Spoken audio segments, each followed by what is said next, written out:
let's be honest. Getting your first software engineering job in 2025 is much more harder than it was just 3 years ago. Today, we can all see that there are virtually no campus placements, no internships, and I think we can all easily say goodbye to off campus placements.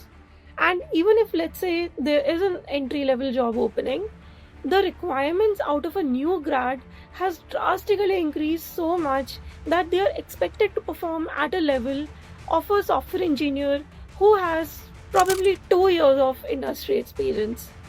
So why is this happening? Like, why has the bar for a entry level software engineering job increased so much? So let's try to understand what is happening in the job market and how we can tackle these challenges to land our first job.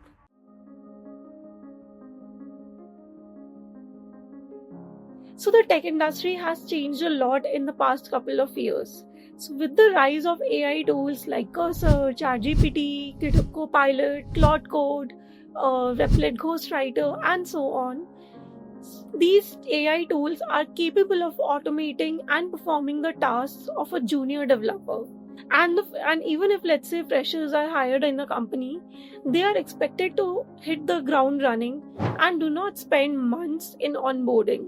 So as a result, the job openings that we see for new grads expect freshers to be comfortable with CI/CD pipelines, to be proficient in AI development workflows, and they also want these freshers to be self-independent. They take up ownership of any project end to end and do not spend months learning on the job. So the thing is that the expectation has increased drastically from freshers because AI is able to do their job to some extent. But you can still break into tech. But the one caveat is there that you will need to create your own experience.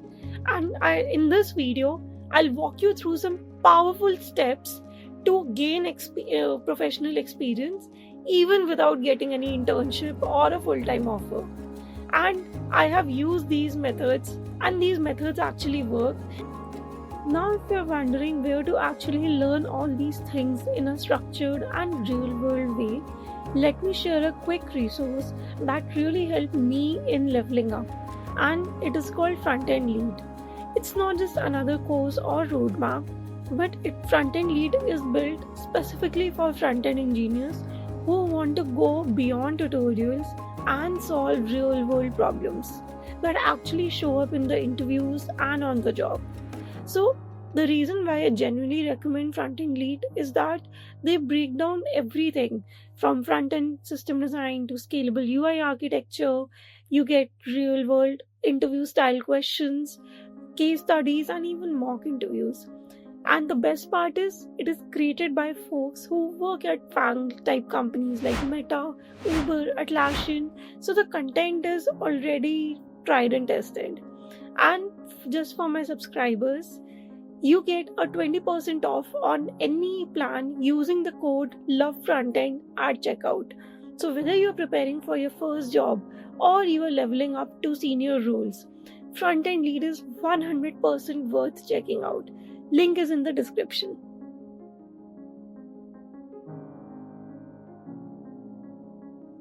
If you want a startup-like experience without a job, then hackathons are the golden experience for you.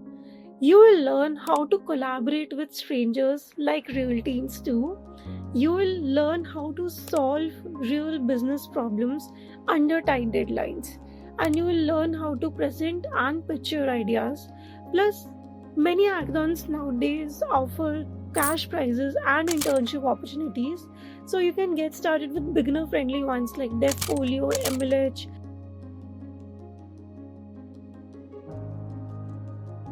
So the second step would be freelancing. So if you can't get hired, then the next step is to become your own employer, right?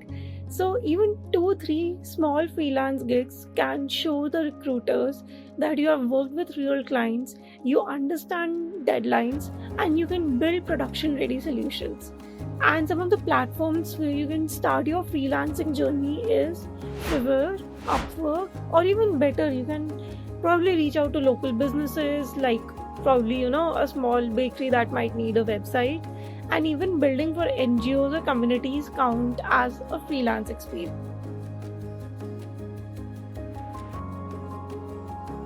Let's talk about one of the most underrated ways to gain real world experience, and that is open source contribution.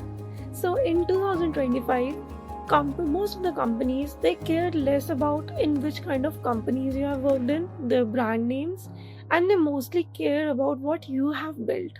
And open source is a gold mine for learning, building, and standing out.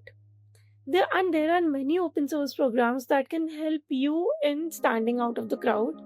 One of them is the most popular open source program, and that is Google Summer of Code. Then there is MLH Fellowship, LFX Mentorship, Hacktoberfest, and so on. Through open source, you will learn how to work with production grade code bases, and it will also help in building your GitHub profile. And open source is not just about writing code, but it is about building a community. Because as you start contributing, you will meet maintainers, reviewers, and developers from all over the world. So you will build genuine connections that can often lead to job referrals, freelance gigs, or mentorship. So through open source, you're not just building your skills, but you're also building your reputation. Your GitHub becomes your resume. Through open source, you also get to collaborate remotely and asynchronously, which is how most of the teams are working in 2025. You learn how to read code base, especially enterprise code base, and finally, you become visible in your niche as you are repeatedly contributing and helping out your fellow developers. So in 2025, your GitHub activity can speak louder than your traditional resume. And one pro tip would be that even if, let's say, you're starting your open source journey by fixing typos or just raising issues, that is also a good way to get started, because it's all about showing initiative and consistency.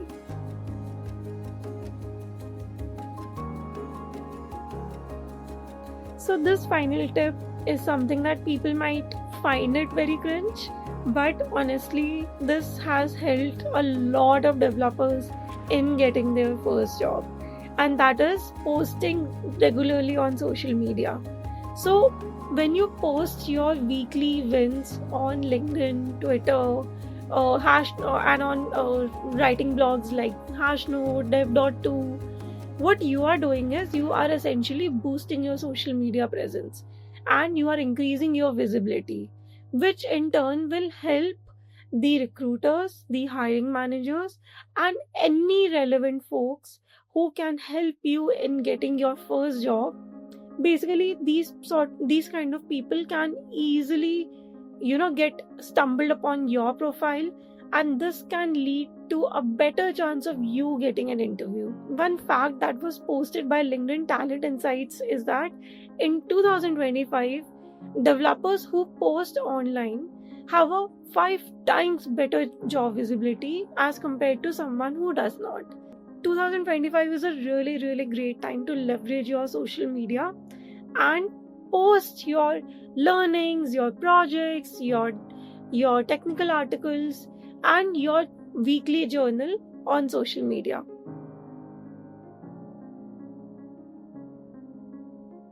So here's the truth. You don't need a fancy internship, a big brand name on your resume, or even on-campus placements to land your first tech job in 2025. You just need a solid tech stack that you have mastered. So you need to just show the projects that you have built, and these projects should have some sort of a complexity, or they should be solving some real-life business problem. Clone projects are no longer relevant in 2025. So then finally, you should be a part of a community that you have contributed to, right? Could be a developer community, could be an open source community, could be any sort of community.